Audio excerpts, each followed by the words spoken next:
Welcome back to the Unplayable Podcast. This is the Big Bash series, and this is going to be a cracker. Chris Lynn chats to us ahead of his move to the Adelaide Strikers for KFC BBL 12. Is the Brisbane Heat legend going to make waves with a new team, with a new colour blue this season? We're just going to have to wait to find out. Of course, still plenty of time to submit your tips in BKT Big Bash Tipping. Even if you missed last night's opening match of the season, it doesn't matter. Jump over there at tipping.cricket.com.au. Submit your tips, take on your friends and your family, create your own leagues, and you could win up to 10 grand as the major prize. So jump over there to tipping.cricket.com.au to get started. And it's all very easy once you're over there. All right, so that's the plugs out of the way. Let's jump straight into Jack Paynter's chat with Adelaide Strikers. Yes, that's right. Adelaide Strikers recruit Chris Lynn ahead of BBL 12.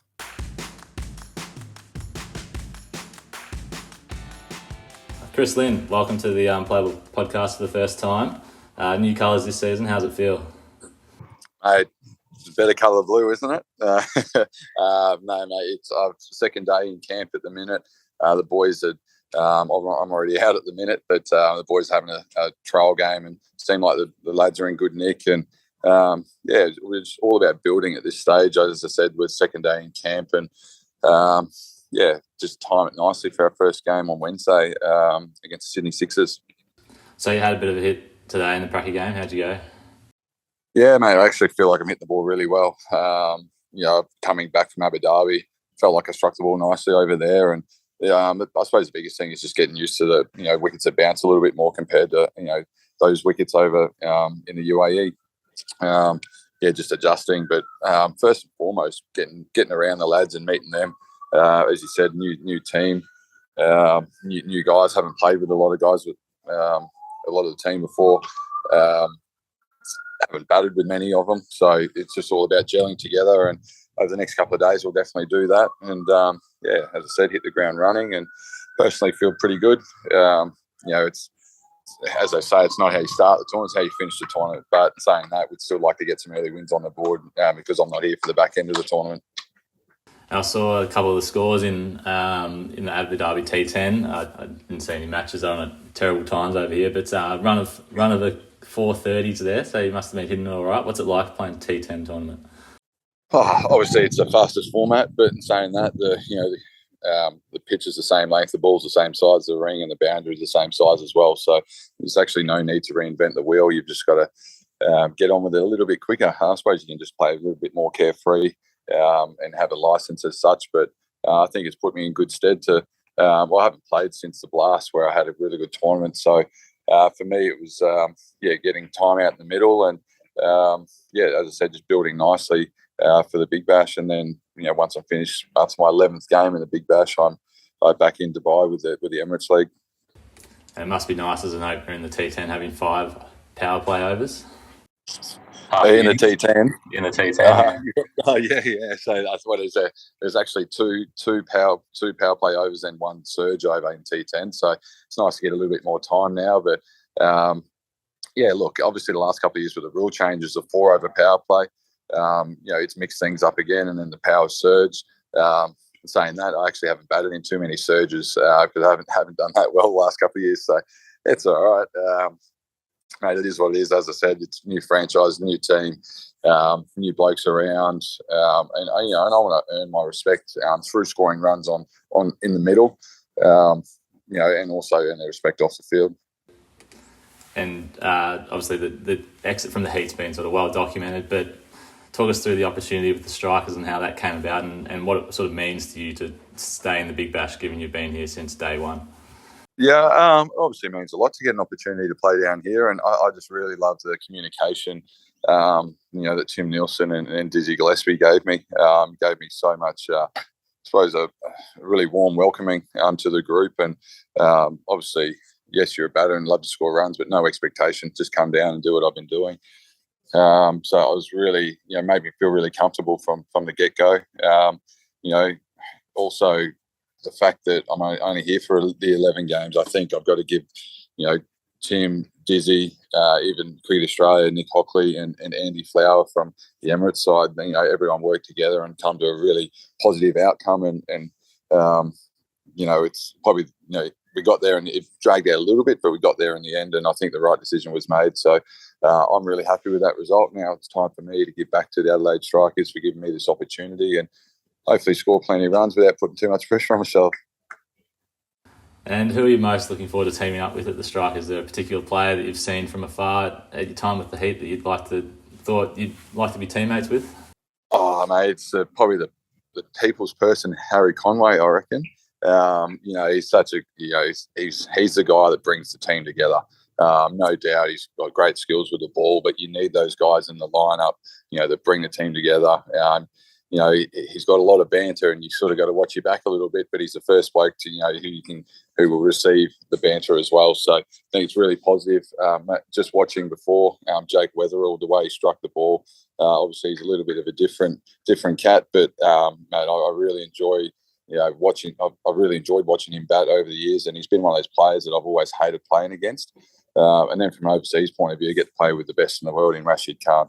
There's no secret. Everyone knows what he does, except when you're batting at the other end. And then a good mate of mine who I really enjoyed teaming up, looking forward to teaming up with, is Colin de Grandhomme.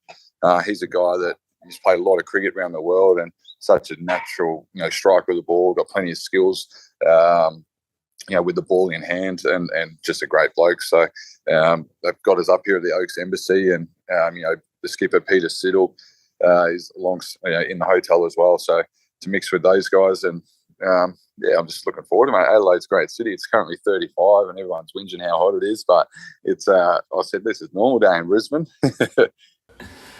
Do you think it'd be better to team up with Rashid? You've had a few good battles in the past. It'd be a bit nicer being on the same side. Mate, I've played against him a handful of times. He gets me out most days. Lost a lot of hours sleep over Rashid Khan. So for once, I get to sleep well at night, knowing he's going to terrorise batsmen at the other end. So look, not only that, he's just put himself into a leadership role in I think the South African League. So looking forward to actually peeling back the layers of Rash and getting to know him as a person more so, and pick his cricket brain as well. We obviously know how the quality of bowler he is. He's world class, and I'd like to just unlock his brain a little bit and as I said, peel back the layers and work out a few methods to his madness. And will we see you opening for the Strikers for the 11 games that you're here? And who with? They've got a few options there, and Jake Weatherall and Matt Short did it last year. So we talk about access, and I'm not going to give you that access just yet. Look, we do have options. As I said, we've got Weatherall, we've got Shorty, we've got myself. Obviously when the tests are done, if Alex Carey's in the frame, Travis Head. So there's options there. And that's the beauty of the Strikers lineup. We've got that flexibility, like most teams do, to be fair. And I think, the preparation has been really key throughout the draft. So again, hats off to the support staff in that regard. And I think we've just got, options everywhere if there is an injury or two.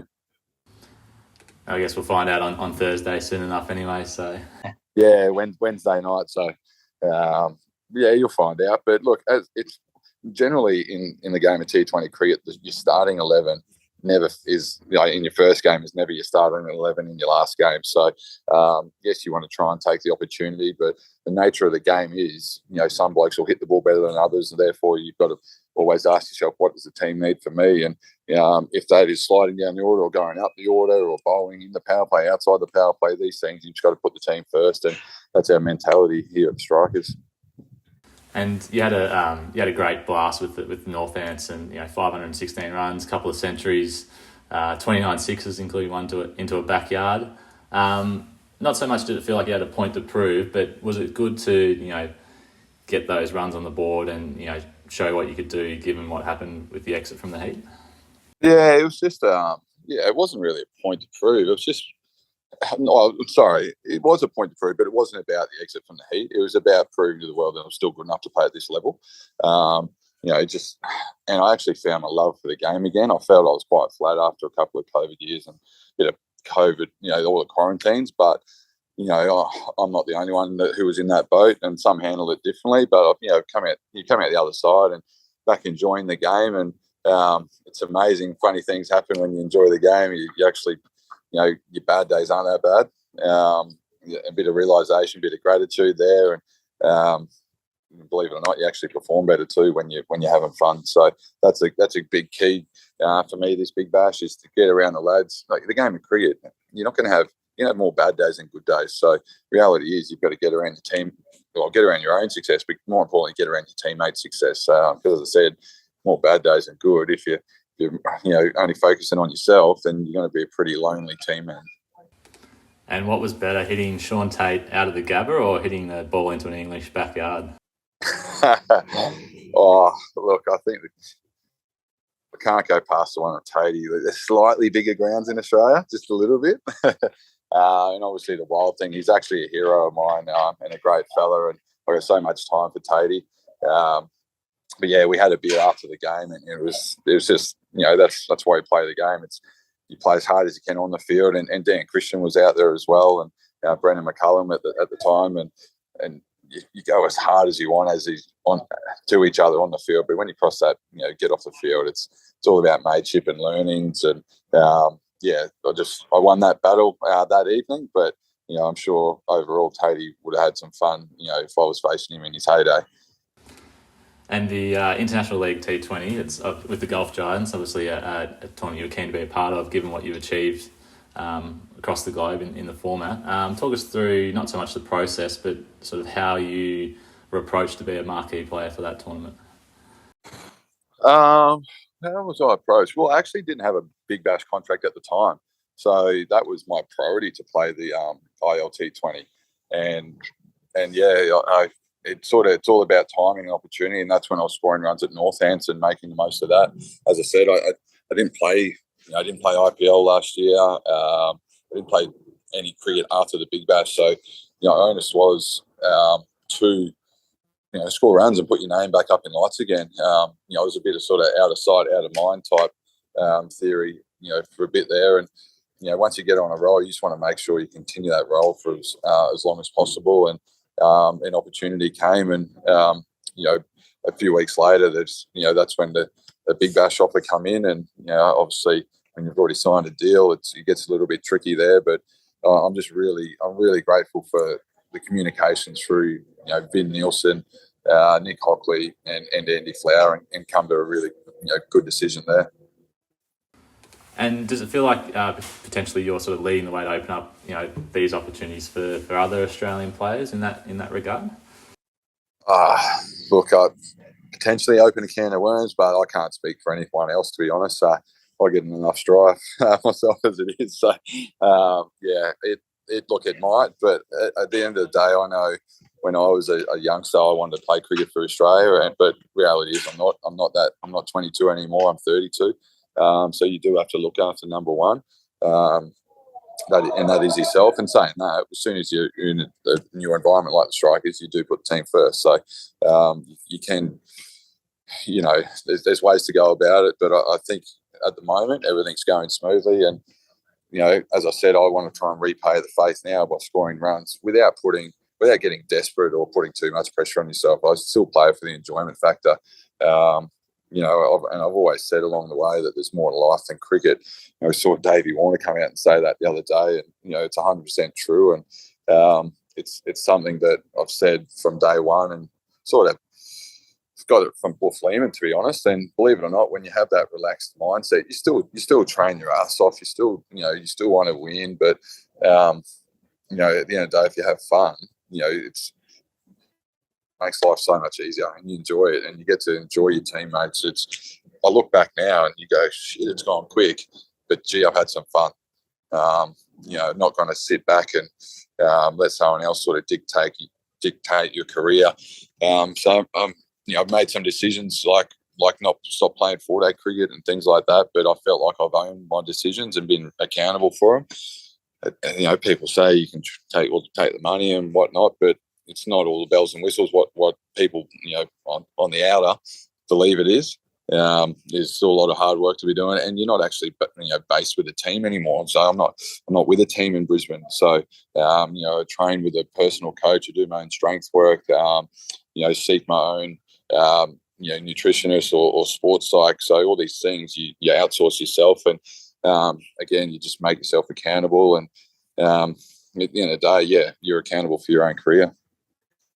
I've spoken to a few other guys recently in sort of the same situation. Tim David, Dre Russ, they sort of have their own sort of posse as well. I guess it feels a bit like, you know, you guys are forging a way to like the global tour of cricket, similar to world tennis kind of thing. Yeah, well, I think don't get me wrong, I love having a beer as much as anyone and things like that, but you're a professional at the end of the day. And if my body's not right, then ultimately you're not making money. You're not playing cricket. So do I have anything to fall back on? Yeah, you've got a couple of things on the side here and there, but, you know, if you only got a short lifespan to play cricket, and I want to try and make, you know, the most of that. So, yeah, I think it's just important if you want to try and get to a level where everyone wants to get to, it's a no-brainer, and getting your own little team together and, try and line up all the arrows in the same direction. And yeah, life's much easier that way. And it's now with a little girl, 4-month-old girl, like the family's on tour, so I get to relax with the family. I don't have to FaceTime every day on the other side of the world. So that's another, you know, bonus, I suppose, with them travelling. Yeah, beautiful. And North Ants again this next year. Sorry, a bit more travel. Have you put yourself in for the IPL auction as well? Yeah, so I put myself in. So it'd be nice to score a few runs, but at the end of the day, if you don't get picked up, I'm not too phased. I didn't play. I think last year was the first time in about 10 years I haven't played. I've been involved in IPL. I haven't played that many games over those 10 years, but it's obviously an awesome tournament to be a part of, but it's not the end of the world. But yeah, I feel like I'm striking the ball nicely, and I still think I can add value to a couple of teams there. But then if not picked up, there's PSL, there's back at North Ants again next year. So much cricket around the world at the moment that if you do make the most of the opportunity, more opportunities are on the horizon. And what sort of next year look for you in terms of that? Will you try to play as much as you can, or is it about picking and choosing which tournaments are right for you and the right fit for your family? I suppose you take every scenario when it comes. I guess you can't. It's all well and good to say you want to play every tournament and obviously cash in if you're in red hot form, but how long can you do that for? We've seen guys like you. Players that play 3 formats and all franchise cricket, it is quite tough to do. And a break is a big thing for me. Like it's important that when you do have a breather, you just actually put the bat down for a month or two and then just fully reset. I believe that extends your career. But as I said, you just got to take every scenario as it comes. I'm a batter that sort of fields a short, fine leg. So is it a huge toll on my body? Not so much, but is it a toll that that has on your family? Maybe a bit more than your body, yeah. I was looking back just early on your IPL record, and that's it's quite a great record you're building, or you've built there. Last innings was 49, and a couple of seasons before that you're averaging in the 30s. Do you feel like that's a goal to get back there, or do you feel like you've kind of achieved and you've got a good legacy in that competition? Look, obviously you'd love to get back there and play, but it is what it is. There's so many great players around the world right now. So if any opportunity pops up, you just, that's, as I said, it's basically an opportunity. We've seen some great players come out of IPL, and a bit like the Big Bash, we've seen some young Indians pop up and just dominate world cricket. Surya Kumar Yadav right now is dominating world cricket. He's been in the IPL system for a long time. Yeah, if you get a game, that's great. If not, it's not the end of the world. But if you're not playing, make sure you soak up and be a sponge around the group. Be the best team man you can. So I've just got a helicopter flying over in the hospital. Be the best team man you can, and try and learn from the senior players, or try and get some new. 1 second, I'm just doing a radio. They thought the helicopter was for me. I thought it was Rashid Khan's coming in for the game this afternoon. It gets pretty noisy there, Karen Rolton, with the hospital just next door, doesn't it? Yeah, I'll just go down the other end. But yeah, like as I said, if you don't play, you just want to try and make the most of whatever training opportunities you get, and then learn from the best in the world. And Heat versus the Strikers back at the Gabba, December 23. How much are you sort of looking forward to that one? And is that, a redemption match for you? There's no redemption at all, to be honest. I'm just looking forward to getting back to the Gabba. Obviously, it's been home for 15 years, so I love playing there. Love the people. Get to play in front of my family, extended family mates. I'm sure a heap of mates will get along, but that's the one thing I'm looking forward to do is catching up with everyone when you get back to Brisbane. It's not about, yes, it is. I'd love to win. Don't get me wrong, but that's not the be all end all. Yeah, I'd love to get one over Brisbane and have bragging rights, but just to come home and play at the Gabba, that's something special in itself. And are you hoping the Heat fans will have a little bit of a soft spot for you, be a little bit torn that night, and there'll be plenty of support? I actually don't know what's coming, to be honest, but mate, if they want to do, that's great. I don't care. If they want to cheer, that's even better. But look, I feel like I've done some really good things up in Brisbane, and I felt like I've grown the game in Brisbane, introduced cricket to a lot of families, boys and girls. So that's one thing I'm really proud of. And that's, yes, we are cricketers, but we're role models at the end of the day, and growing the game is something that I'm really passionate about. And that's basically how I started my business, actually, Playbook. So that's something, not just cricket, but all sports. So, that's one thing that I'm looking forward to. And it's quite funny because when I gave away longer format, it sort of copped a bit of flack from the older generation. But in saying that, their kids are like sort of your favourite player, when you're playing Big Bash. So it's a funny one, but yeah, it's going back to the Gabba. I can't wait, mate. Honestly, I get to spend Christmas at home. That's a bonus. And yeah, hopefully a few runs under my belt by then. Beautiful. Well, thanks, Lenny. Thanks for making your debut on the podcast, and all the best with the Strikers for this season and in the IL T20 with the Golf Giants. Yeah, appreciate it, Jack. And I like this colour blue. I can't wait to see how Chris Lynn goes in BBL 12, and I'm sure I'm not going to be the only one who's going to be watching his every move very, very closely. Now, we've tried something a bit different with this BBL series. We hope you've enjoyed it. There is going to be plenty more test stuff coming your way as well, including an exclusive chat with one of the South Africans. Also, of course, have the test previews. Plenty of stuff from Louis Cameron on the road, as always. And if you're enjoying the podcast, please feel free to drop a like or a rating, or even just hit that subscribe button. It's all very much appreciated. That's all for this edition of the Unplayable Podcast, and we'll catch you on the next episode.